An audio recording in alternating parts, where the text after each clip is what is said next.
Welcome to the Anxious Love Coach podcast, a place for creating meaningful, conscious, secure, long-term partnerships. Here, we talk relationship anxiety and creating healthy, magnetic dynamics within partnership to help you feel confident and alive within committed partnership. My name is Natalie Kennedy, and I'm your host. I'm a relationship anxiety coach and meditation teacher. I've worked with hundreds of clients battling anxiety, and after experiencing extraordinary shifts in my own healing relative to partnership, now combine my lived personal experience and professional training to help others trust themselves within relationship and in their lives. I've been to the edge and back with my now husband from relationship anxiety and come out confidently to the other side. I want to pass the tools I've learned along to you to help you trust yourself in relationships and also create magnetic, hot dynamics with your partner. I believe lots of mainstream relationship advice today can make us anxious and dissatisfied. So let's jump in and normalize challenges that modern relationships and real people go through while also giving you tools to trust yourself, drop the shame, and alchemize your messy, twisted relational truths into profound inner wisdom and aliveness. If you haven't yet, be sure to join my communities over on Instagram, TikTok, and YouTube at Anxious Love Coach. You can also request a 30-minute relationship anxiety assessment with me depending on availability, or ask me a question over on my website at www.anxiouslovecoach.com. I've also got a wonderful relationship anxiety meditation available to you as thanks for subscribing to my email list. Thanks for being here and enjoy this episode. Hey, welcome back to the podcast. In today's episode, I'd love to talk about relationships between men and women. But I'd also like to share authentically how I've been feeling about a desire that I've been having maybe over the last year, but it's getting stronger now, to talk about men and women. And I'd love to share my feelings around this before I get into that. So today's episode is how to bring out the best in your man. So I'm speaking mostly to women, but also I think I need to get something off my chest because I feel a lot of dread making these podcast episodes. It's Sunday afternoon and I put out podcasts usually on Mondays. And my poor podcast editor receives a raw recording the day before. And I'm like, here's a episode last minute. You do it at midnight. And, I give him a lot of room to tell me no, and I can't do that.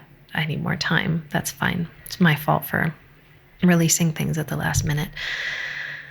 But I've been thinking about why. Why do I feel so much dread releasing a podcast about men and women, which is what I'd really like to talk about. And I think I need to give that fear and that dread and maybe even some anger, some space before I get to talking about that.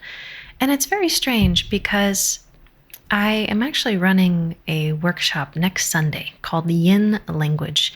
And it's a workshop for women on how to communicate to men in their relationships in ways that men can understand. And I am shocked that I've had over 125 women register with still more than a week to spare. And I haven't even mentioned it on the podcast. I probably should have mentioned it on the podcast because unfortunately, some of you guys are going to listen to this podcast way after my workshop has passed and you would have benefited from being there live. But I couldn't bring myself to share this on the podcast because I was feeling afraid and I was feeling dread. And I think I just need to come out and say it and maybe free myself so that I feel more relieved and open. But it's different when someone pays for a workshop because I know that they're investing in it and they've actually taken the time to kind of vet whether they like my content or not before they put money down. So for when people buy my products, I assume they're doing that because they trust me already. So I'm less nervous when I'm sharing these principles with a paid client because I know they've kind of already listened to my content and find it helpful and have opted in. But podcast listeners, I don't know who you are. And anybody can listen to my content. anyone can not know my story and just listen to one episode kind of out of context, or they can see a video of mine on Instagram out of content. But my business doesn't really depend on ratings on Instagram. So when I get a negative comment on Instagram, it doesn't affect me at all. But when I get a bad rating on a podcast, it does affect me. It affects my business.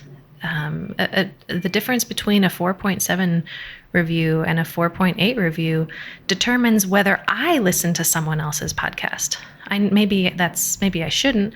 I mean, even with an Airbnb, I will take a 4.8 review over a 4.7.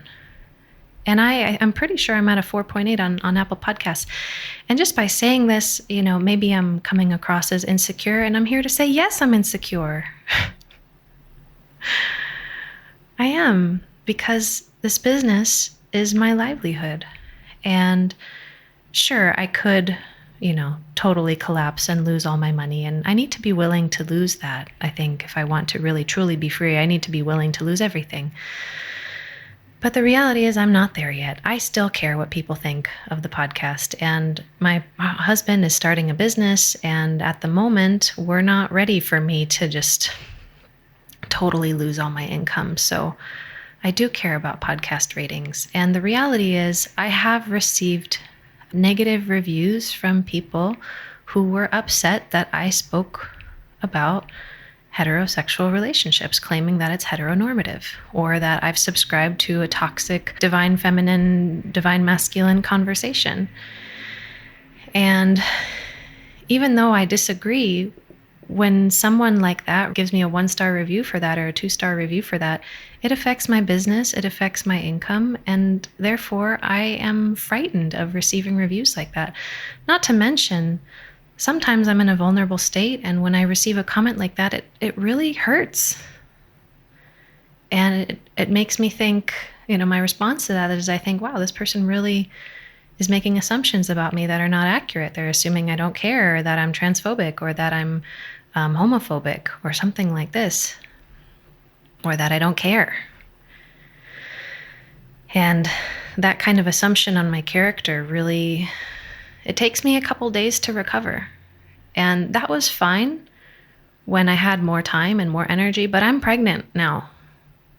And I don't have the time and energy to deal with that. Not with the comments, but with the feelings that come up in response to the comments. I don't have time to deal with those. So there's a part of me that's like, just don't even put stuff like that out. And I'm not saying this trying to punish people or shame anyone. I mean, that's the beauty of podcasts. We can rate them. We can say what we want. I am an advocate for free speech. I think we should be able to say what we want about podcasts. And I think that we should have ratings, because that way podcast creators know how to improve. And I guess I should say it also lets listeners know what the public thinks. But at the same time, it's so hard, because what if you want to say something on your podcast, like what I'm saying right now, but you feel like you can't because you're going to lose your livelihood? To me, I feel an impulse to cry, honestly, talking about it. I don't like that I'm leaving podcasts for the last minute because I'm feeling so much dread and fear about hurting someone's feelings. And the way that person's going to respond to their hurt feelings has the capacity to hurt my business and my livelihood and taking care of my family.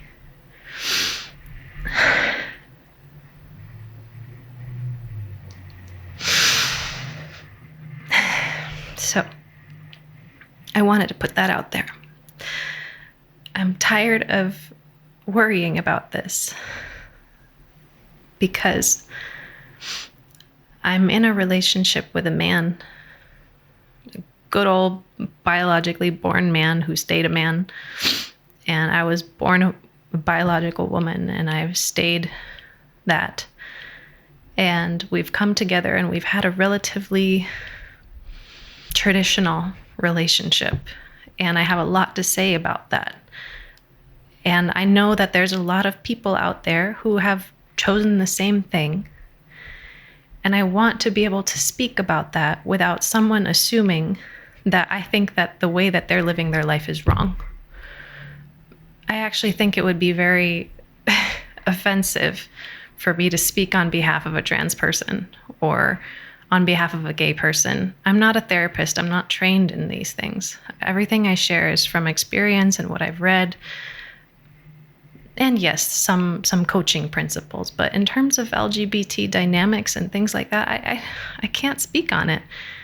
I can't speak on it, just like as a white person, I can't say what it's like to be Black. So I'm not going to speak on their behalf. I'm going to get out of the way and let them do the talking. So when I don't speak on gay lesbian relationships, it's not because I think being gay and lesbian is wrong or bad. It's literally because I have no reference point. So here I am being defensive, and I'm not ashamed of defending myself. There's a lot of people out there that say, oh, when you defend yourself, you make yourself look weaker. And I'm like, okay, yeah. But it's true. I am powerless to the comments that I receive. I am powerless over people's impulses. I can only share what's true for me. So I wanted to put that out there, I guess, as a way to share my heart and let you know how I've been feeling. And hopefully I won't leave podcasts for the last minute now that I've gotten this off my chest. And by the way, if you love my podcast, it would mean a lot to me if you left me a 5-star review. And if you hate it, I still want you to have the freedom to leave a bad review. But it would mean a lot to me if you actually wrote to me personally and let me know how I could improve, and without attacking my intent or my character. Yeah, but like I said, I still think you should be able to say this is a mediocre podcast. I want you to have that right. But I also want you to know the impact that has when you're writing reviews. Yeah. Anyway, that was completely unscripted. Now, I do want to talk about men and women, now that I've gotten that off my chest. I recently read a book after one of my patrons recommended this book that she was reading in my Patreon. So every month I have a monthly support call for my patrons. I do Q&A. I open up comments 3 days before the call, and I say, ask your questions, and I have people vote on their questions, and I answer the top 3. And then I open up for a live Q&A and discussion, and people talk to each other. They say, me too. Here's what I'm going through. Here's what I've tried. Here's what's worked. Here's what hasn't. Once in a while, I bring my husband Preston on. I think the next one I have is early in December. I'll need to check. I'll post it once I finish recording what day our next community call is. For $5 to $9 a month, you get a lot of content and a lot of support. But one of the women in a recent recording that I had shared a book that she had read called The Queen's Code by Alison Armstrong. And she'd mentioned it a few times, but I never got around to reading it until about a month and a half ago. And I was blown away.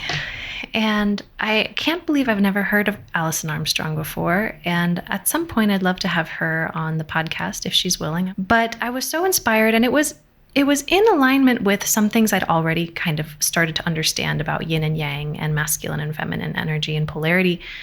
And really just like the pursuer kind of the provider-receiver dynamic.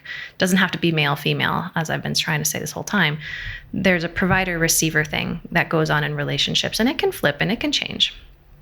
But I often use masculine and feminine because most female clients that I speak with, most women, are wanting to be in a more receiving role. They're wanting to be more focused on self-care. They're wanting to focus more on themselves.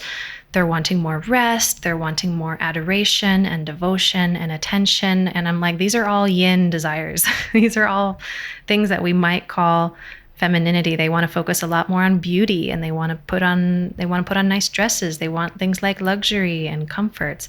These are yin things, and they desire the opposite for their man to be more, they use words like stepping up, being more ambitious, taking more responsibility, taking more initiative, giving me more attention, right?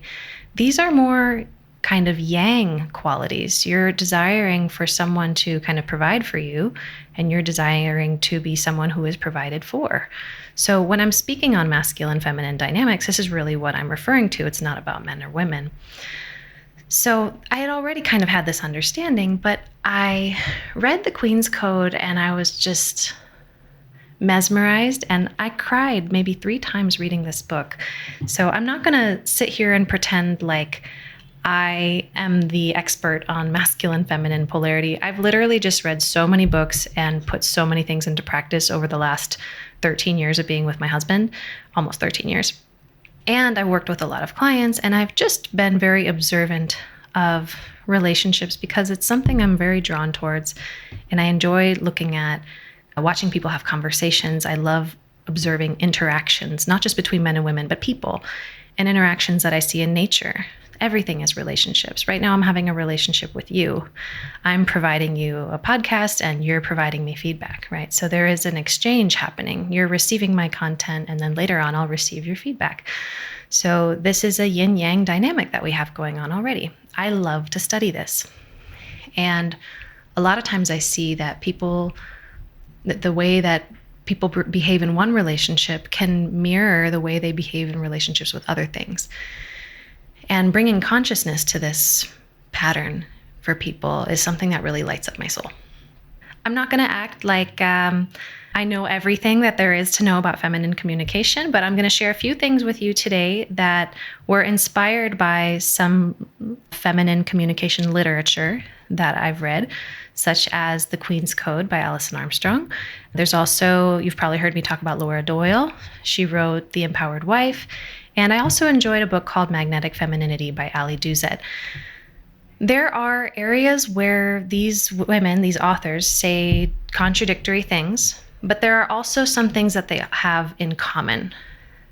And the things that are in common I think are the most important things to really take to heart, because you'll find it in pretty much most literature around stuff for women on how to talk to men. The things that you see consistently across the board, book to book to book to book, are going to be the things where most likely it's going to help you if you take that piece of advice, because you'll find it's universal.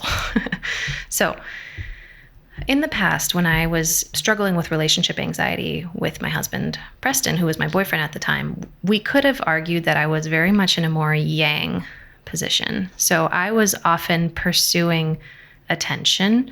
I was often directing him and telling him what and how and when to do things. I was not receptive in any way. I complained about how he wouldn't buy me gifts, but whenever he took initiative to do something for me, I would criticize the way he did it. And I wanted to be in control all the time, which actually is kind of a yang thing. Being in control is like a leadership, right? So I took this leadership role, but then I would complain that my partner wouldn't take the lead.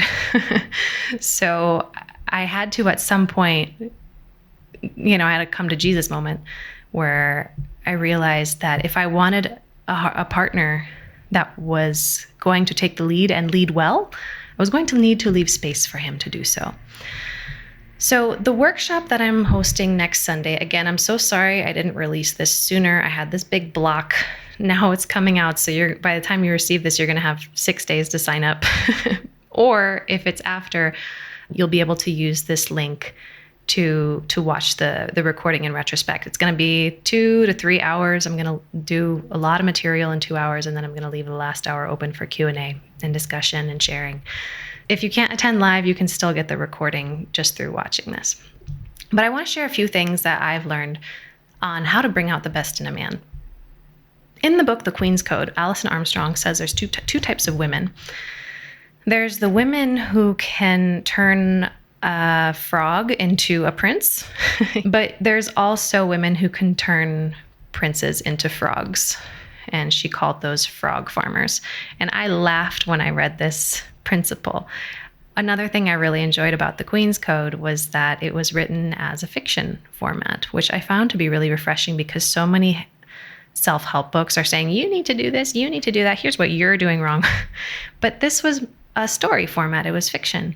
And as a result, instead of feeling like I was the one being told what to do, she was sharing a story where I could relate to the different characters and think, I've done that before. Okay, it's so interesting to watch the dynamic from the outside as opposed to kind of being on the receiving end of being told what to do. Yin Language, the workshop I'm going to be running, is going to be telling you what to do. It's not a story yet. I don't have time to do that. But anyway, if you want to basically be the opposite of a frog farmer, which is a woman who basically takes their prince and turns them into a frog and brings out the worst behavior in them. If you want to be the kind of woman that can bring out the best in a man and turn a frog into a prince, which I believe is possible for many men. I don't know about most. I do believe that this culture has created a lot of weak men, but I also know that there's a lot of men who are fighting against that and want to take the lead and kind of let their instincts, in a way, to provide and protect and procreate and take care of women. I do believe that many, if not most, I could be wrong. I can't jump into all the men in the world and find out. But I do believe that a lot of men are longing for this opportunity to have a strong impact on the lives of the women that they care for. I also think that a lot of women are not leaving room for that to happen. They lack trust, they've been hurt, and so they try to control everything and be hyper independent.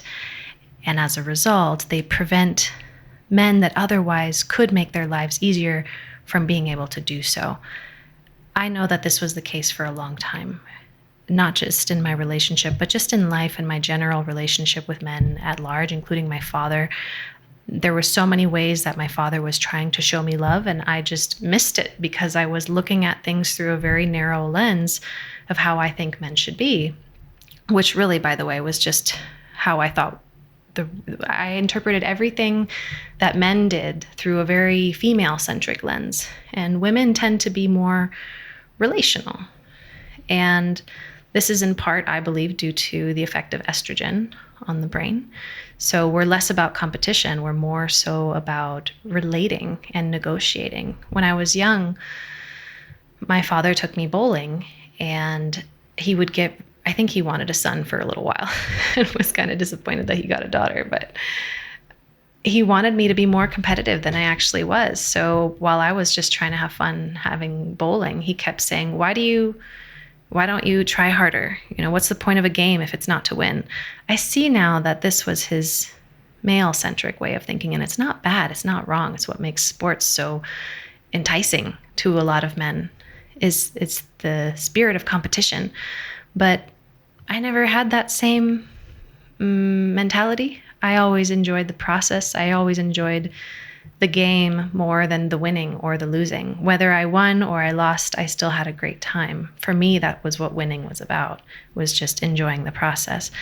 But for men, it's different, I think. It's more about competition and winning and losing and becoming better at your craft. It's not just about enjoying.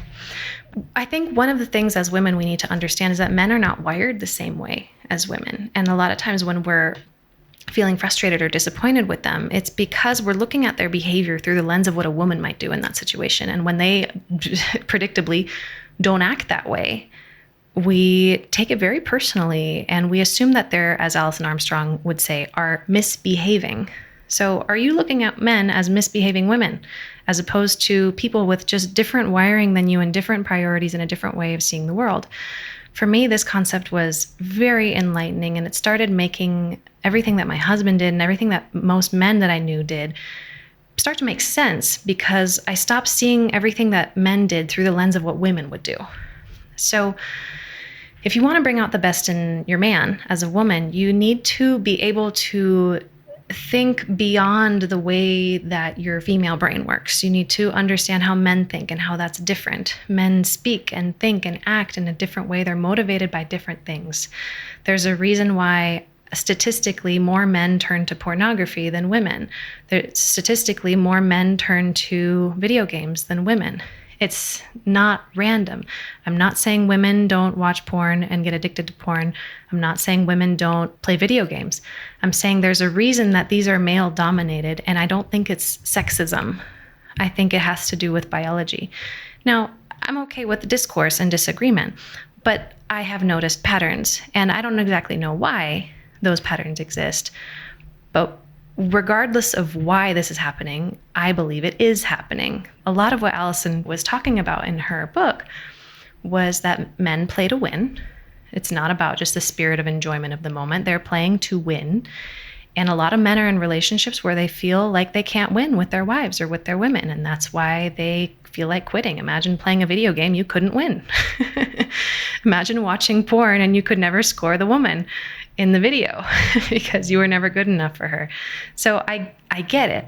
Understanding that men play to win has allowed me to be more conscious of ways to let my partner, my husband, know that he is winning in his relationship with me.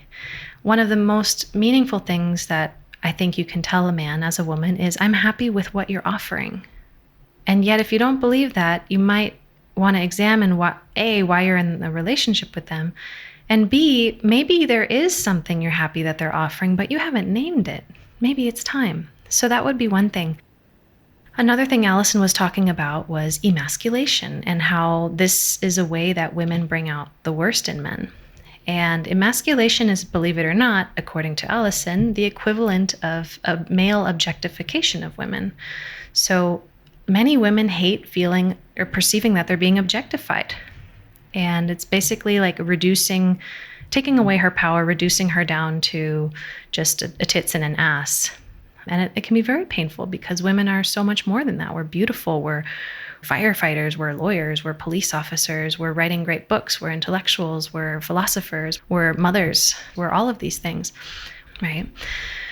And I think a lot of women, because we've only been on the receiving end of objectification, and we don't have a reference point of the unique pain point that men have, we can start to assume that we're being oppressed because clearly we're the ones being objectified and we have it worse.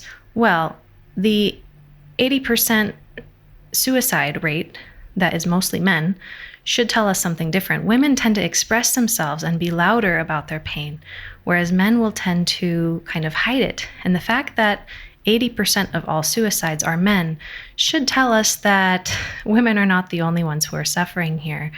And I think this needs to be discussed. So men are more likely to hold it in and tolerate it. And that is in part due to, I believe, their sacrificial natures. They would rather focus on trying to take care of women and solve her complaints rather than complain themselves. I think that's very noble. But inevitably, when they feel that no matter what they do, they can't win, there's a sort of giving up. And at the same time, a lot of women don't give men space to share their emotions either. I find this very scary. Now, what I was getting at was the equivalent of female objectification, according to Alison Armstrong, is male emasculation. And she actually called it castration, which I was thinking to myself, wow, that is a very strong word. But when we emasculate a man, it is the equivalent of objectifying a woman. And this is how we feed into a cycle of disharmony between the sexes, where we take away his power, thinking that, when I say we, I say women, we take away his power thinking that by doing so, we're going to gain more power as women. Well, here's the thing. When you take away a man's power, he becomes weak. And all of a sudden, he can't help you. Now you're doing everything yourself. Now you're resentful. Now you're exhausted. Now you have to be a mother and a father at the same time. Now we have more single mothers than ever before because men are being told they're not needed and women can do everything themselves. Again, these are generalizations. These are patterns I've observed. You can always find exceptions. But I believe that this is a huge problem. So if you want to start to bring out the best in your man, the first thing I would start with is noticing how you emotionally castrate him and stop doing that. Start letting him know how he has provided value in your life. Start appreciating things that he does. Start with the small details. Him putting, blueberries in your oatmeal. Appreciating him for small details does not mean the bar is on the floor. Actually, by emasculating men and castrating them, the bar lowers because you've taken away his power and motivation to do anything. So I make a point to notice the small contributions my husband makes. And when I let him know that he's rescued me in a way, sure, can I rescue myself? Yes. But do I want to have to do that? No. So when my husband is looking out for me and trying to take care of me, I let him know he's my hero. And that doesn't make me any less of a powerful person, right? I would say, first of all, stop castrating your man. Stop telling him he's incompetent. That's like the worst thing you can say to a man. And telling him he's incompetent isn't going to magically inspire him to be more competent. Okay, either let him go or start to build him up. That's what I would say.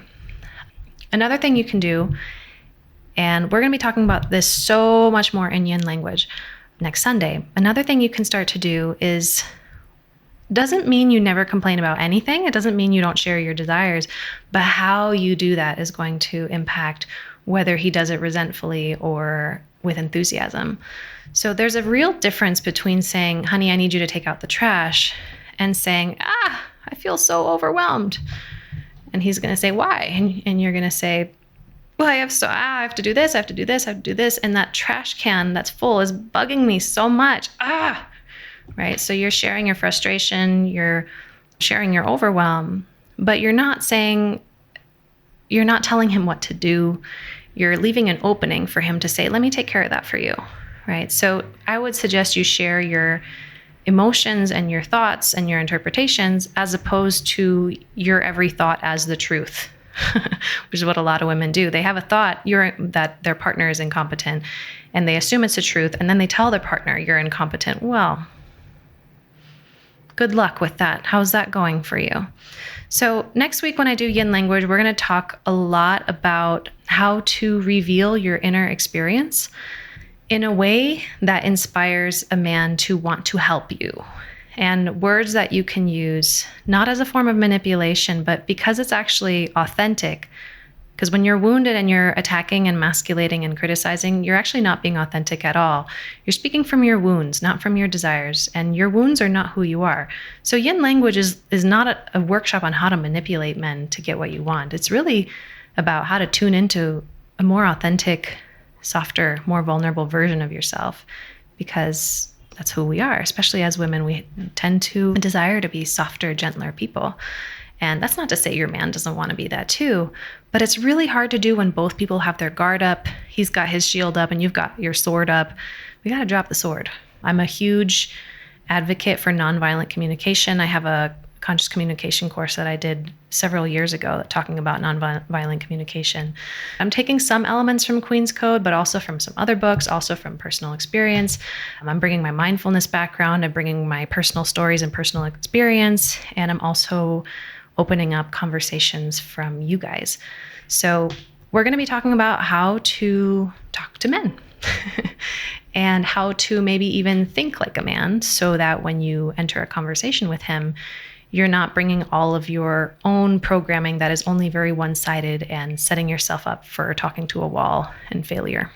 If you're interested in joining me next week for Yin Language, I would love to have you. I'll include it in the show notes. I'll also include the Patreon in the show notes in case you want to come next month. I'll put my Amazon book list in the show notes as well. In case you want to read the Queen's Code, I have a list of a bunch of books that I highly, highly recommend. I'm an avid reader. And if you end up buying from my Amazon list, I get like a little commission. So thank you. If you are going to buy the book anyway, you don't have to buy it from me. But if you do, I'll appreciate it. And that's it. Thank you also for listening to my vent and in a weird way holding space for me. It sounds weird to say that, but if you're a podcast listener, we have a relationship, and a lot of it is just me sharing ways I think I can help you, but actually you can help me too. And knowing that you can hold space for me and that this can be a more equal relationship where both of our needs matter would feel really meaningful to me. So again, if you love this podcast, I would love a review. I guess I'm having a little fear around it. And if there's something that you would like from me, feel free to shoot me a message on Instagram or send me an email, natalie@anxiouslovecoach.com. And that's it. I'm trying to stay consistent with weekly podcast episodes, But to be honest, I've been quite tired. So I'm managing my anxious to spacious group right now, which has been amazing. I got yin language coming up. And after that, I'm probably going to start to slow down and get ready to have a baby, which is nuts. It's nuts. I just crossed over 7 months. So we got just a couple months left. Pretty crazy. By the way, while I'm on maternity leave, my podcast editor and I are conspiring to repurpose and put out some of my old best episodes. So one thing you could do to help me is if there are some particular episodes, especially if you've been a long-time listener, if there's some episodes that you really loved, maybe let me know. I'm going to look at the numbers and based on numbers of downloads, but if there were some episodes that you really, really love, let me know which ones. Shoot me a message on Instagram, and that'll kind of give me an idea of which ones to repost. So that's it. I hope to see you in yin language, and I hope you have a marvelous rest of your week. Talk to you soon. Bye. Thanks so much for listening to The Anxious Love Coach today. If you loved this episode, please hit that subscribe button, leave a review, and follow me on Instagram, TikTok, and YouTube, and maybe share it with someone that you believe might benefit from these perspectives. Please also subscribe to my email list at www.anxiouslovecoach.com, as I'm trying to reduce my reliance on social media. In exchange, you will receive my free relationship anxiety meditation and more supportive tools sent your way. If you would like to work with me, head on over to my website at, again, anxiouslovecoach.com to explore different tiers of coaching options and online programs. Thanks again for listening, and catch you in the next episode. Have a blessed day.